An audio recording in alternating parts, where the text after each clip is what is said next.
Hi, this is Kel McCutcheon, and you're watching Patch Turned Up here on Facebook Live. Today we are joined by Joe, and we'll be listening to Help Desk with Joe. This is show number 16, and we are going live. This is Kel McCutcheon with the Patch Turned Up studio here in Spencer, West Virginia. You're listening to Help Desk with Joe. This is episode 37 with our podcast series. Make sure to tune in for more podcasts, information, and music. Thank you for tuning in. All right, Help Desk with Joe. What show number is this? Is it 16? Yeah. 16. Show 16. All right. So show 16, the important part of what's going on here. And welcome, Joe. Remotely still, but welcome to your show. Glad to be back for another episode. Heck yeah. And plugging right along, we're still doing remote shows, but it's all good. And you got a great lineup for today. Excuse me. You're going to talk to us a little bit about Twitter, YouTube TV, and Instagram. And I'm excited for that. And as always, the tip of the week. And the tip of the week so far has been home runs. And you're holding steady with providing us with great tips. And that's one of the things with Help Desk with Joe. I really like you help out local consumers, or what I would say consumers in general, along with some commercial stuff. And with your job, A&M Digital Technologies, you're a tech guru. And that makes it really nice to have that technology updates, news, and then also the tip of the week for the average person is just fantastic. So we appreciate everything you're doing. Appreciate you taking the time. So as we delve into this, let's get you rolling on your news of the week, I guess, or news updates. All right. So first story of the day. Now this story is a small story, but it has a heavy laden on how this impacts the whole show, because it's going to affect our tip of the week and all that. So the first topic of discussion for today is Twitter announced yesterday that they are offering employees, certain groups of employees, if their job allows them to do it, to pretty much work remotely from home forever. Wow. So they're just transitioning straight out to stay at home and do your job. Yes. And we talked a little bit about that being the norm, or I guess in general, standards that will become the norm now because of this protocol that everyone's had to follow. How many of those type of protocols would just become the norm? And so Twitter's starting it already. And that's the thing, we've always heard for years, well, in the future, you'll work from home, you'll attend school from home, and you pretty much never leave the house unless you need to go somewhere and get something. Well, here we are. Yeah. Wow. The Jetsons coming true. Yeah. So I assume, what's your opinion on, I assume this will become more commonplace, but what's your opinion on that? Because I know as an employer here at Pat's, we hire a lot of people, and working from home because we work with kids just isn't an option, but as an employer, I would be concerned that they would actually take care of their workload. They wouldn't get distracted. Work would be sloppy, because I have a slight bit of OCD in me, and that makes me think that an employee working from home would be more lax and would make more mistakes. And I think I'm a conversation person as well. I like seeing people in person. I like having those conversations and seeing what facial expressions and so forth to kind of gauge a situation. What's your opinion on that?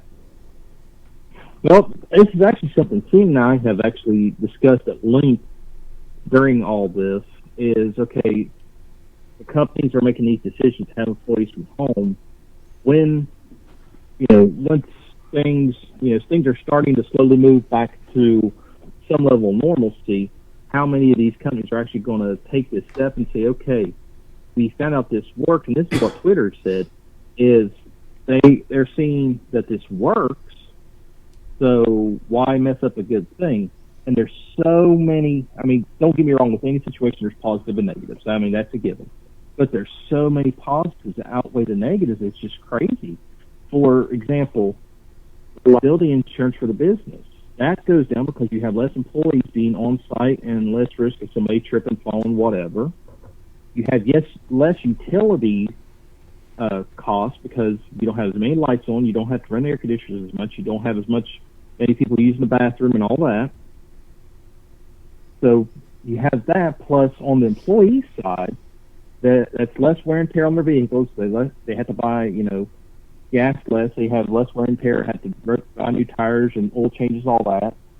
Plus just the convenience of you get up in the morning, you're there. Around here, a lot of people have that commute, hour or more commute to work. Well, if your commute is 30 seconds, I was talking to a gentleman when he was having to start work from home back in February, March when all that started. He said, I'm loving it. He said, I'm saving 2 hours a day. I said, well, hold up. Don't let your employer know that. He said, no. He said, I'm getting my work done. He said, I'm saving 2 hours a day just on commute. Yeah, that's one thing that I never. Sorry, yeah, that would be huge. Be thought of.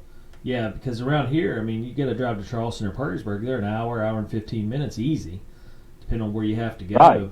And that's anywhere from 2 hours a day of your life in a car versus, and we had some folks here that were working at the Toyota plant, and that's a good hour and a half, hour and 45 one way. So now they're spending 3 hours in a car a day. That's 3 hours you can get back with your family. 3 hours you can coach sports with your kids.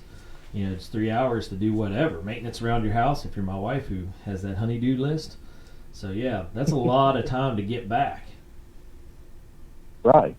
Yeah, so Twitter wasn't the first one that actually started doing this. Facebook CEO Mark Zuckerberg and Google's Sundar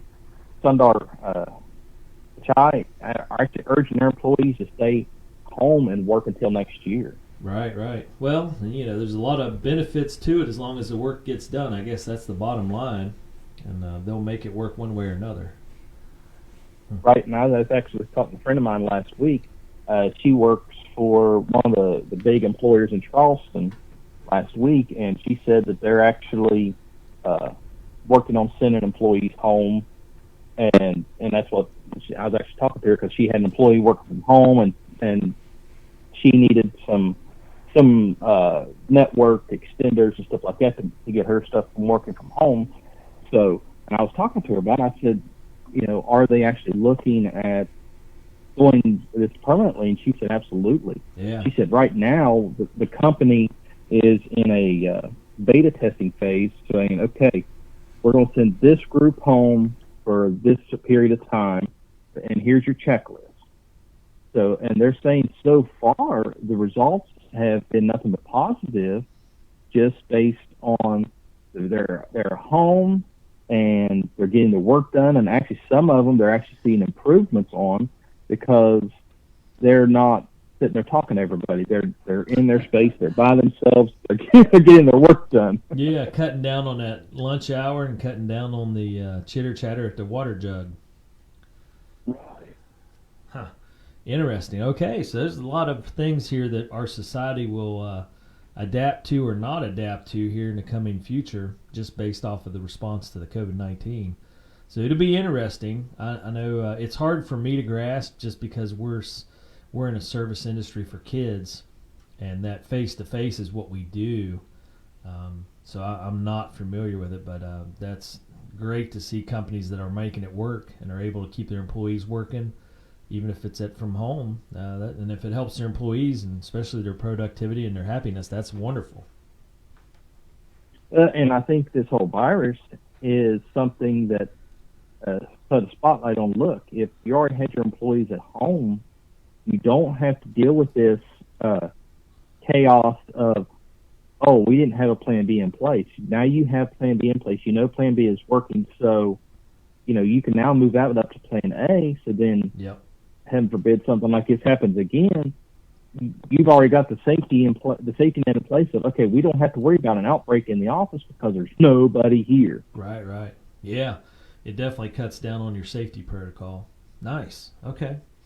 Well, on to number 2. Tell us about YouTube TV and some stuff happening there.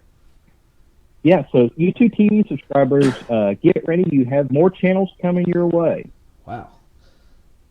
YouTube TV cut a deal with Viacom, saying that they're actually going to be getting more channels, including, and they have a list here, and I'll go over here in a second. So they are planning on the Viacom CBS. They merged last year before. So they announced last Thursday that they've expanded their distribution deal with Google to bring more channels to YouTube TV subscribers. So this is going to include the regular CBS broadcast stations, so our local WOWK Channel 13 affiliate, CBS Sports, Pop TV, the Smithsonian Channel, and the CW. However, adding access to the 14 Viacom CBS channels to the live TV membership as well. So they're going to add Nickelodeon, MTV, Paramount Network, TV Land, plus BET, MTV2, Nick Jr., Nicktoons, Teen Nick, and MTV Classic are coming your way if you're a YouTube TV subscriber. Wow, so the entertainment field is really getting ramped up here with the YouTube TVs, Amazon, Netflix. They're really going, I assume they're seeing huge numbers go their way because of everybody staying at home more. So that's a new market that's really just blowing up. Yeah, I mean, this is usually the way the market goes, it's usually in favor of the content provider or it's in favor of the distributor. Well, right now, it's kind of a free-for-all that everybody's making money, so everybody's wanting to make these deals happen so then everybody can profit from it. It's kind of crazy, plus benefit of it, and in the end, it's one of those rare occasions where the consumer's actually benefiting from this whole everybody trying to cut deals and make deals. Right. Well, that's good news for the consumers, and it's not often the consumers are on the good end of that, so that's great to see.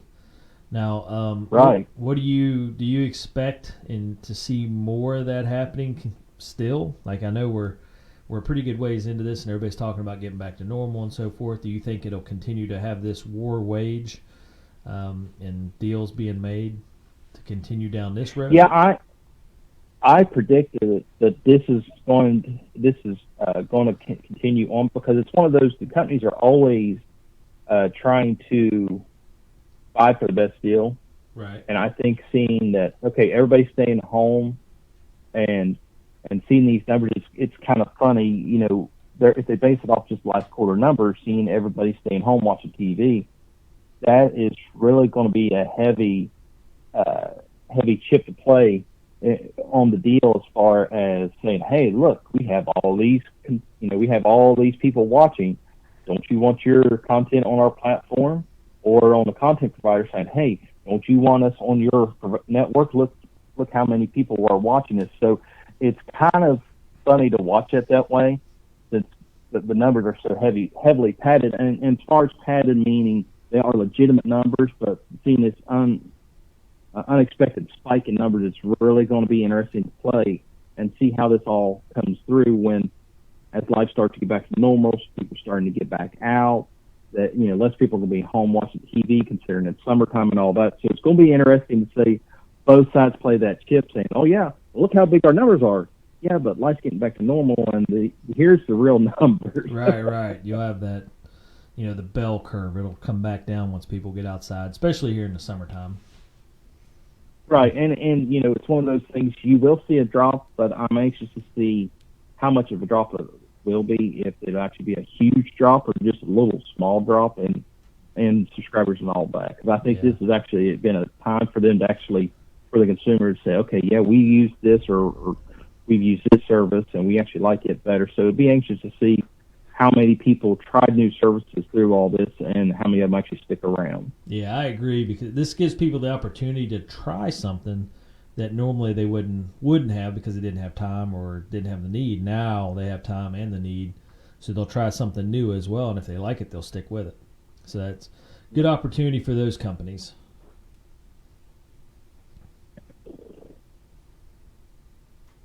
All right. So Twitter, YouTube TV, you got one more social media to go here. Let's go ahead and hit it. Yeah, so Instagram announced that they have added a new comment filtering system to help help fight the battle against bullying. Nice. There's always room to help work on cyberbullying. That's a big issue. We talk with our students about it quite a bit.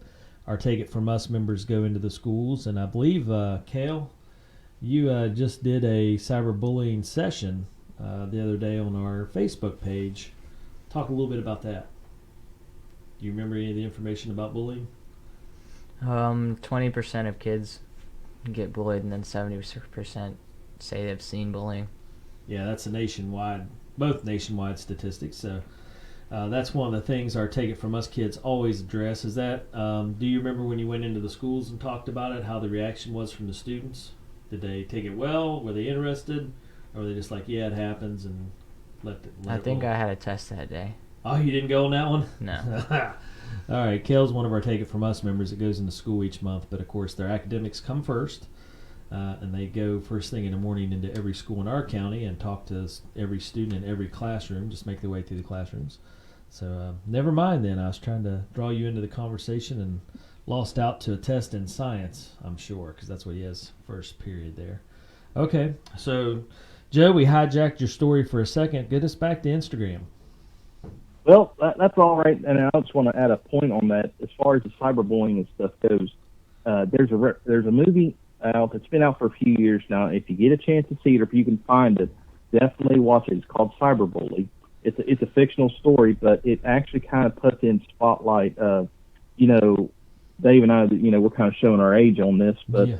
when we was kids, you had bullies, but you only had to deal with them at school, and once you was at home for the day, home was kind of your safe place. Right. Well, with cyberbullying, the bullying doesn't stop. I mean, once you come home from school, it just continues on. So you literally have no safe place if you have an online presence. That the bad stuff you deal with at school just pretty much follows you home, and there's no way of running from it. And it's a story about a teenage girl that she's dealing with that. And it's really interesting to watch because it's one of those things that, yeah, you hear the term cyberbullying, but until you actually see it play out, it's just a term that that's what the kids do. But until you actually see it play out, you actually see that, okay, this is a little more serious because this isn't something that we as parents dealt with when we as kids. Because, yeah, you had bullies, but this is like to the next level. Yeah, and this is something... excuse me, I'm sure everybody that has social media, Facebook or whatever, you see it all the time. Celebrities, political figures, everybody is throwing shade out on other people across the board. So it's almost become the norm with adults, which scares me because then it'll become the norm with their kids and kids in general as they see that play out. So it's really tough because, and like I say, entertainment across the board, there's always a story about hubbub from one actor commenting on this or a politician commenting on that. It's just the normal now to kind of see that play out. And that gets scary because, as you said, cyberbullying is a serious issue and something that's hard to address when you have role models or people that are supposed to be role models using their platform for a negative effect, I guess. So it's hard. Right. That's become kind of the normal now. And is there? But Instagram. Sorry, go ahead. Yeah, how's Go ahead. Instagram addressing this? So Instagram, they are releasing 3 new features that for users that are receiving harassment, cyberbullying, whatever you want to call it. These new features are going to actually help you put the control back in your hands instead of just being the victim. You actually have a way to control this. So one of the new features they're testing is make it easier for users to control which comments that are visible on their feeds. Yeah.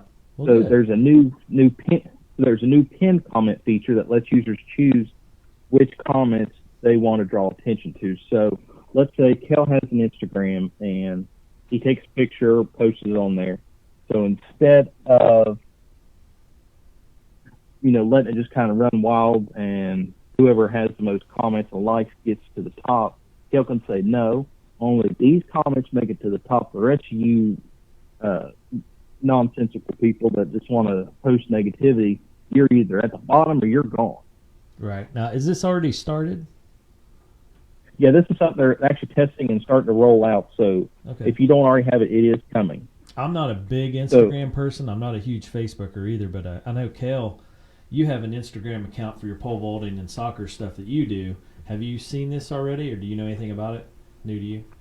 Yeah, no, I've never heard of it. Okay.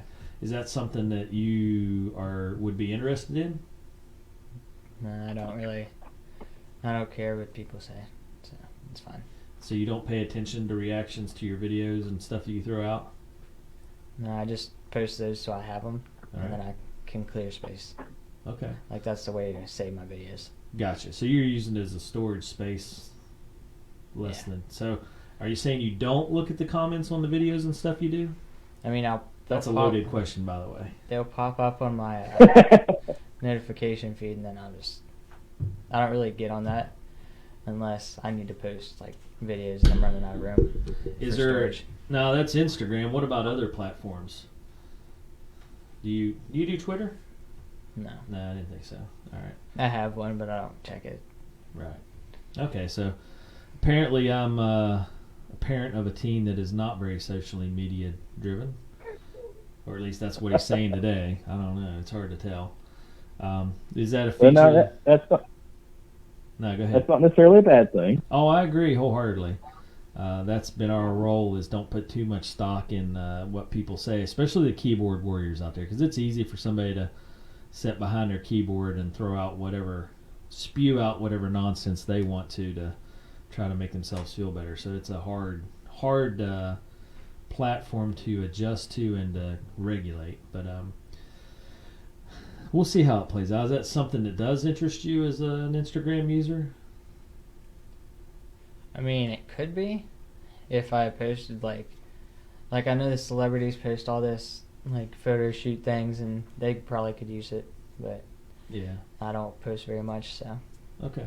All right. Well, we'll have to find somebody that's more aggressive in Instagram to see how this works out at some point. Maybe circle back to it and see how it's working. Like, I know all the girls, they post, since quarantine's here, they post every other day or something like that.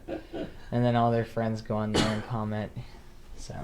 Well, speaking of that, do you see, is that, you threw out the statistic, 20% of teens have seen and or been involved in bullying that they'll admit to nationwide. Does that seem like a fair estimate in your mind?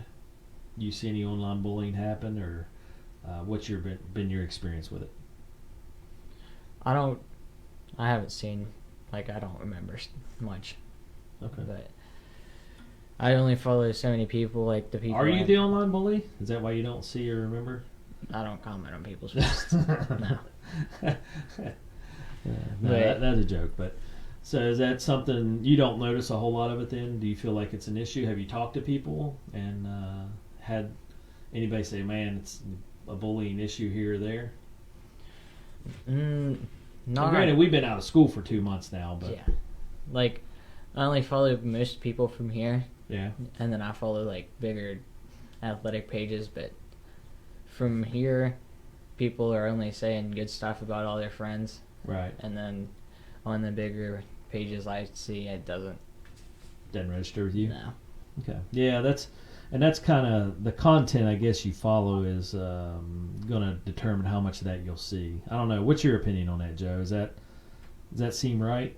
The content that you follow, like he's saying, he follows people that pole vault and soccer players, and most of their stuff is positive because you want to shed your workouts and your accomplishments in a positive manner and less opinion oriented, I guess. Is that something that you see as well?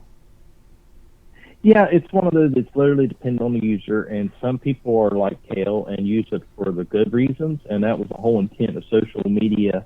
When social media started back in the early 2000s, was for you to connect with family and friends and share the positive things, share family vacations, stuff like that. But people just turn this, and not just Instagram, just all social media, into such a cesspool of negativity and hatred that it's at times it's an awful place to be on, because there's no silver lining to any of it. It's just people, slamming each other, bashing each other, doing whatever they can to tear each other down. Oh yeah, it's kind of crazy, and I agree with you. Back, I don't know, probably a couple of years ago, I haven't added anybody on my Facebook page forever, which I'm old school.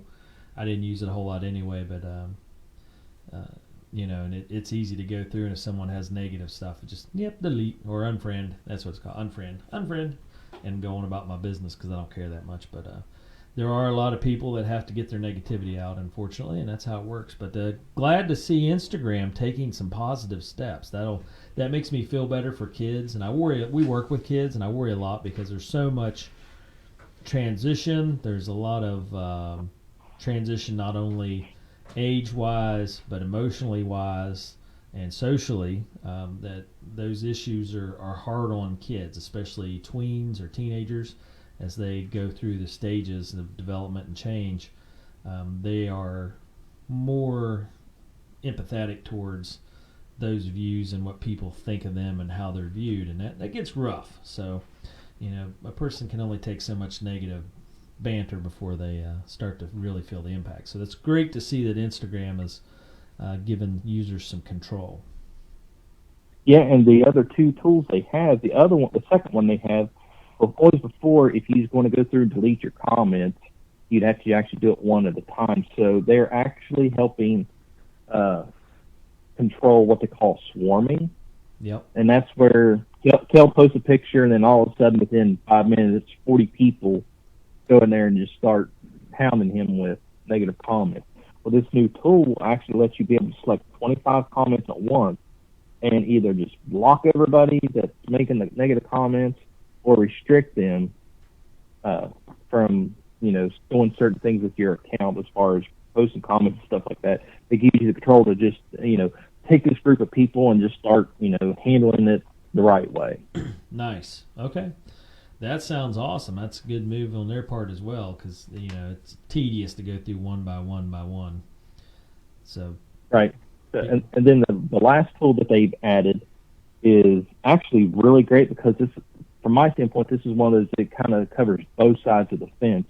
It actually lets users control who mentions or tags them in posts. So if someone posts something negative and they want to tag Kel in it for whatever reason, to either include him or say that, this is in negative response to him, Kel can actually go in there and choose who can tag him and who can actually mention him in that post. So that actually helps give the bullies less control because in Kel's case, Kel can say, okay, you can post, tag, comment, whatever about me, but you can only look and you can't do anything else. Right. Nice. Yeah, that's really good then. All right, well, that's a good social and positive issue for Instagram to tackle. Hopefully the rest of the social media groups will start following in line as well and help look after our kids, because that's the hard part. Adults have thicker skin. They've got a little bit of life worn into them. Kids do not have that filter, nor do they have the emotional capabilities to handle that. And just so we're all on the same page here, Kel, do you know when the male brain has finished developing? What age? 26. There you go, 26. He was paying attention in one of his classes. So the male brain does not stop developing until age 26. So that's a lot of growing up to do before you start to mature. I was going to say if you ask Christina, she'll probably tell you a different age. Well, I'm sure my wife would say the same thing. I'm still growing and developing and pretty childish. 99.9% of the time, I've never grown up. But, technically, I should have learned these lessons by 26. But realistically, not so much. I still do a lot of dumb things. So we're slow learners. Dave. Yeah, yeah. We're just a non-learner, as my wife would probably say. I stabbed myself in the hand with a screw the other day, and I could see Kel over here giving me the you ought to know better look when it happened. And I just grimaced and went on and said, yep, I'm 46 years old and still learning these silly lessons. Yeah. But that's how it goes sometimes. All right, well, let's move on to my favorite part of the show, and that is the tip of the week. All right, so we're going to come back around to our first news story about working from home, and I'm actually going to give you 5 tips on if you have the option to work from home and how to prep yourself to work from home. So, like I said, this is something new for everybody, so this is kind of 5 tips on how to transition and get ready in case you either, 1, have to, or 2, your job allows you and you choose to work from home. Now, I got to ask up front, is one of the tips, wear pants while you're on Zoom calls to avoid all the mishaps now we've been we have- seeing lately. Now we have 6 tips. 6 tips, there you go. Yeah. I've gotten a kick out of that. One of my friends had sent me a video clip that showed a Zoom meeting, and the guy gets up and turns around to grab something real quick, and everybody's like, Jim, pants maybe? And he's like, oh, sorry, and he jumps back down his seat real quick. But I was like, yeah, that would be one of our meetings. Somebody'd have their suit and tie and suit coat on, and I don't wear any of those, but somebody would be in our meeting, and sure enough, be in their boxers underneath their gym shorts and working at home by golly. You only got to dress from the waist up, really. Yeah, and that's only on days you have Zoom calls. Every other day, yeah, otherwise you stay in radio your jammies. T-shirt, and pajama bottoms. Yep. Yeah. There you go. So, interesting stuff. All right, well, let's go with the real tips of the week here and go with the 5 that matter. So you brought up tip number 1: make sure you are dressed at least semi-appropriately for online video conferences. There you go. Yep. Tip number 2: check with your employer and see if they actually offer it. See if your job is in a position that allows you to work from home. Now, there's some jobs, that's just not possible, and I'm going to classify those as what we've seen lately, the essential jobs. Right. The doctors, the nurses, the healthcare workers, the restaurant employees. Those are jobs that don't have the option to work from home. But there are some jobs, in those facilities that actually give you the ability. For example, in the healthcare industry, just because you work in a hospital doesn't necessarily mean you have to be there.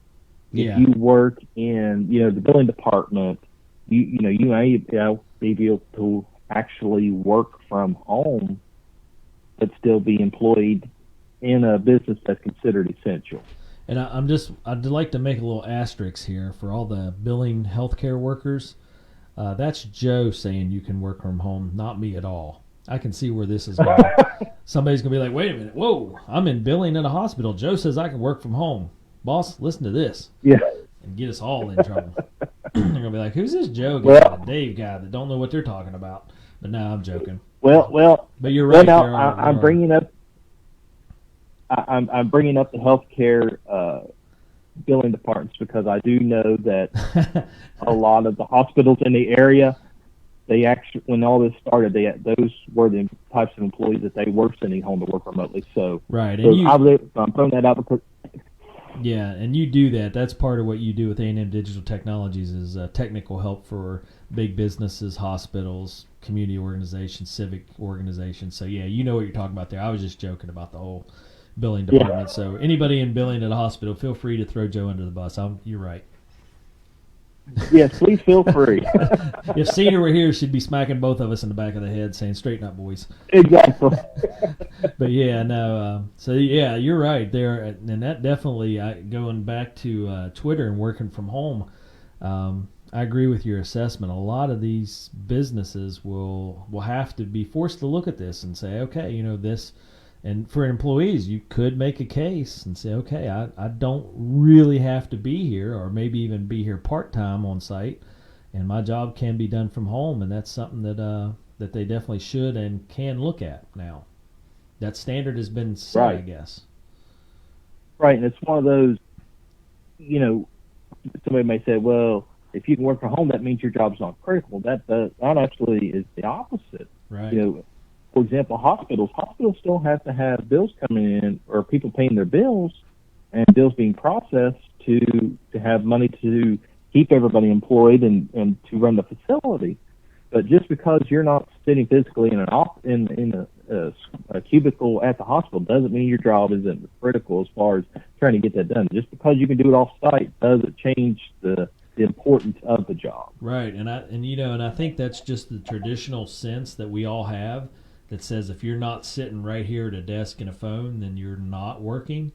I think our views on that will forever be changed now. And people, and I keep saying, I've said it once in this show, but, I'm old school where that factory mentality of, hey, you got to be right here where everybody can see the work you're doing on site, be on time. That's the work environment when in reality, our world's changing. And that's just how it is. So that's an important point to keep in mind. You can't be that stick in the mud that just says change is bad, no matter what, because our kids every day are proving us that change is how it works.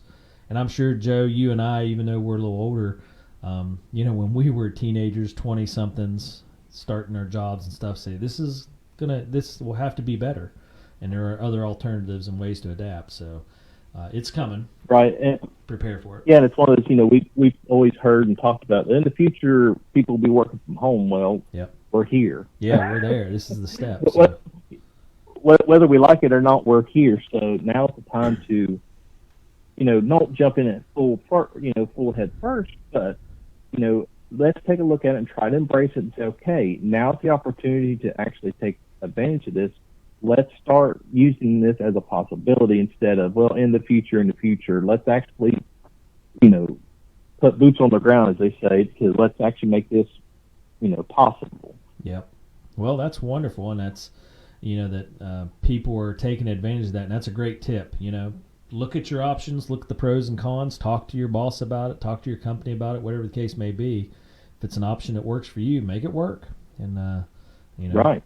And something we can definitely look at now that's being put in place. All right, so tip number 3.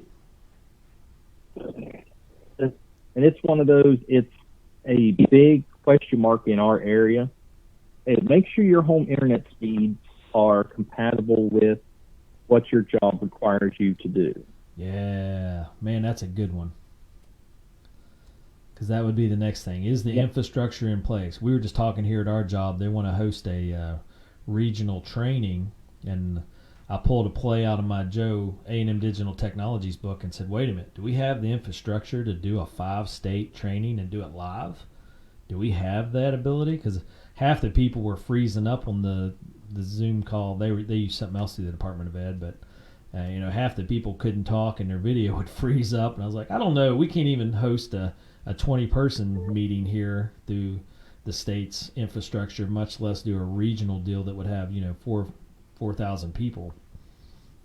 So yeah, I don't know. That's a great point, Joe. That's a good one. That's why we like you technology guys. You think of those things.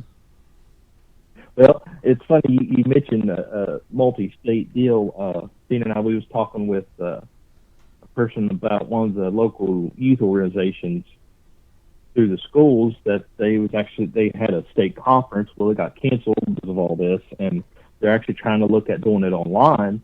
Then there was even discussions of the national conference being placed completely online. And they asked us, they said, and this is something we've done for the last few years, and we've actually helped out with the state conference. And they said, would you be interested in doing the state conference if it's still doing the state conference if it's online? Sure, no problem. Okay, would you be interested in helping and participating in the national conference if it goes online? And we turned it down and said no.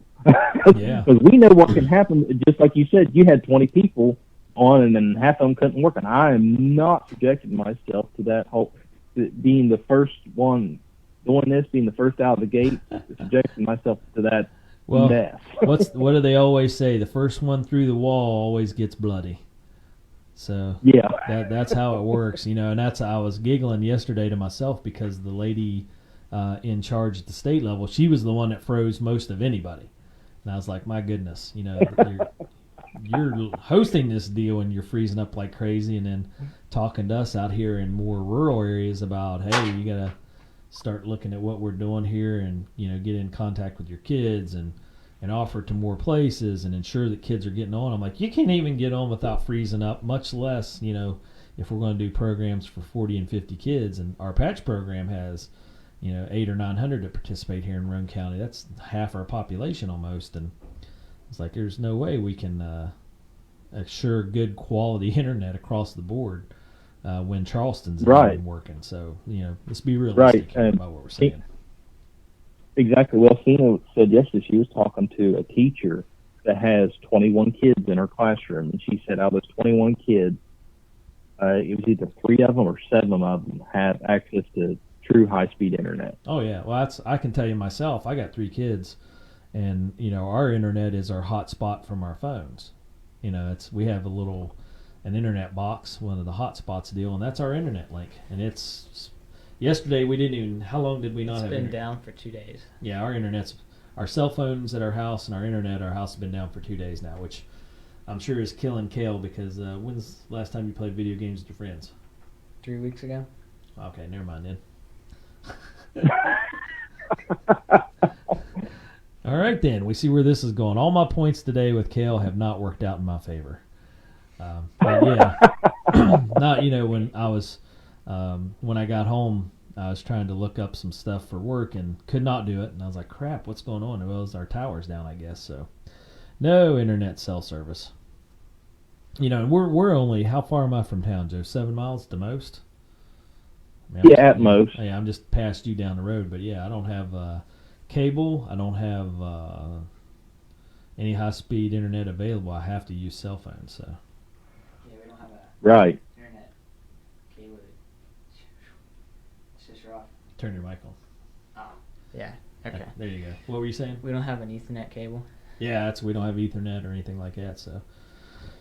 And then, like I say, I'm on a main road less than 7 miles out of town, and we can't get high-speed internet.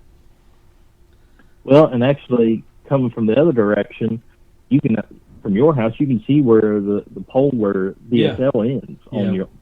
Yeah, you're right. I can literally see out my window where it ends. But that's just the reality of living in rural West Virginia. There's a lot of positives, but one of the negatives is infrastructure. So and broadband capabilities. So. Okay, well, I'm not sure what tip we're on, 4 or 5? We're on number 4. 4, we have this one and 2 more. So this one it's kind of a no-brainer, but then you think about it, okay, yeah, it makes more sense. And this is one I had to do whenever, and I'll explain in a minute, create a dedicated space for your work environment. Yeah. Means, take a room out of your house or a certain area of your house if you're going to work from home and make that your quote-unquote office. Yep. So whenever work's done for the day, you can shut the door, and that's it, and you're done for the day. And this was one of the things I had to address whenever Tina and I was, when we first started at A&M, I was still working at Burn General Hospital in the IT department. Well, we was in business for about 5 years, and then we made the decision that the business was growing enough that I either needed to jump into business full time or just shut the door. So I made the decision of leaving the General Hospital, and it was funny.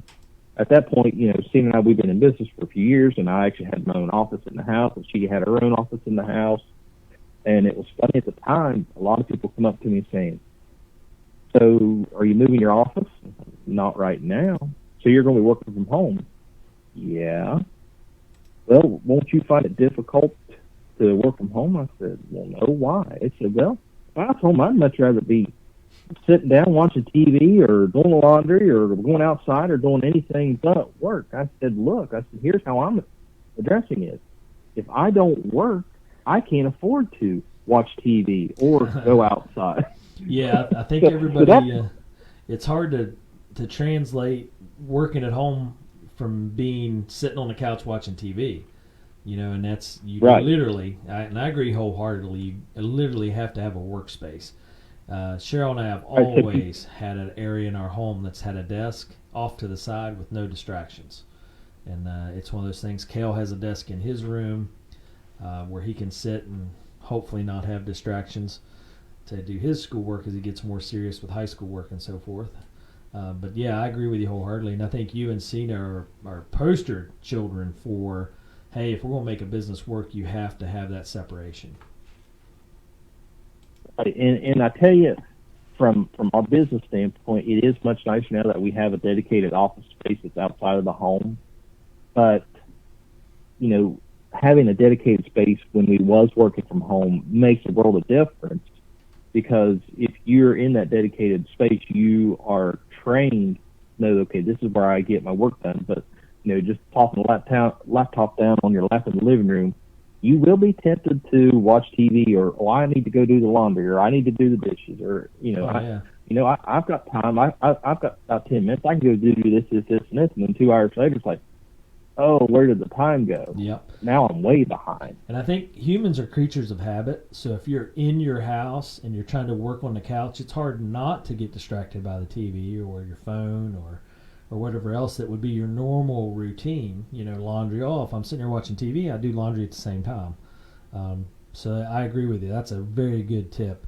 Designated area, sit down and then utilize it. And be stoic about it. Have that routine in place. I'm going to go sit and work right here without distractions and get my work done.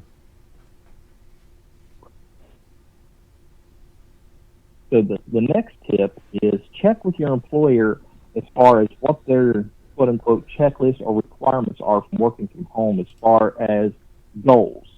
So, let's say, going back to the hospital with the billing department, let's say on average you process 100 claims a day. Okay, so that's your goal. So if you're going to work from home, is your employer going to require you to process the same amount or more or less? And is that checklist of requirements going to be something that you yourself think that you can achieve by working from home? Yeah, that's important. So that if your employer and yourself need to have an open line of communication and the same expectations. Yeah, that's a really good tip. So, and it's right. That could probably be a show unto itself. Right. Have open communication and have the expectations laid out in a very clear format.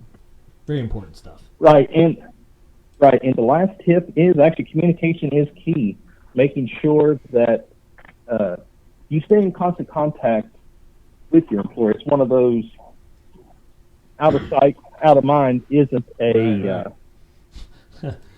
good thing. Yeah, isn't necessarily a good thing. Maybe they're out of sight and they're not very productive, so we don't even need them. Yeah, so it's one of those out of sight, out of mind. That's not a good thing in this case because you actually want the employer to know, yeah, I'm still working. So, keeping constant contact with the office is a good thing. So then they say, oh yeah, they are still working from home, and they're still getting their work done. And oh yeah, we haven't forgot about that person. Yeah, and I gotta say, I'll brag on Kale and the girls as soccer coaches. They have been in constant communication with their players through all this. And then Kale, how's that impacted you with your workouts, knowing that Coach Kyle or Coach Sky is, keeping tabs on your work and requiring you to submit examples and the Zoom calls and all that? Has that kept you engaged, do you feel? Yeah. It lets us know that we still can do stuff to better ourselves. So. Okay. Does it make you feel more? Have you felt pretty obligated to turn in your workouts and so forth? Or is it something that you've feel pretty relaxed about? How much attention do you think they pay to what you're doing? I'd say a good bit because it shows who's working still. Okay, so that communication, I mean, and it's more serious in a work environment. But even I've noticed it here with their soccer coaches. Which, granted, like I said, I'll brag on our coaches. We have very, very good coaches for our travel soccer team, but they have been the epitome of what you're saying, Joe. That open communication, the constant feedback, the constant checking in has kept our kids really engaged, which is kind of crazy. We've been out of school for 2 months, out of competition for 2 months, but our travel soccer team is still working like crazy on their skills and their technical abilities and the drills and everything they're doing, just because of that constant feedback.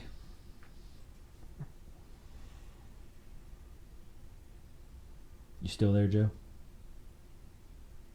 I'm still here. Okay. So as we go, and that'll start to wrap it up for us here, and Kale's given me the time limit signal, but this is Help Desk with Joe, and Joe is laid out, as usual, helping out the regular consumer, helping out businesses.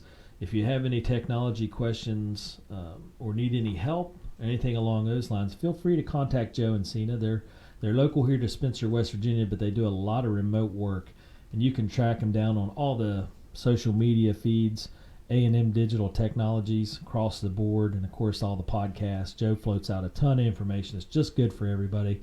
It's all good stuff. It's all out there for you to find and see and get help with your technology needs. And you can call him here local in Spencer. But one of those wonderful things, good people doing good things, and we appreciate everything you and Cena are doing there, Joe. So you want to let people know how to get a hold of you? Yeah, sorry about that. Had a customer stop by, so yeah, that's why I was out there for a minute or so. No worries. But yeah, if anybody has any technology questions, give us a call, 304-927-3588. Check out our website at amdigitaltechnologies.com or follow us online. We're on Instagram, we're not on Instagram, but we're on Facebook, Twitter, and YouTube at amdigitech, all that. Nice. All right, A&M Digital Tech, and that's A&M Digital Technologies with Joe and Cena. So I'll let Kel take us out of here of our live podcast and our live Facebook feed. And that's our show for this week. We'll be back next Wednesday with more information from Joe and Cena and with our Help Desk with Joe series. This is Kel McCutcheon, and you've been listening to Help Desk with Joe with Patch Turned Up. Stay tuned in for more podcasts, music, news, and updates from our Patch students. Patch, community and children first. This concludes our Facebook broadcast. You've been watching Help Desk with Joe. We'll be back with more shows. Make sure you tune in and join us next time.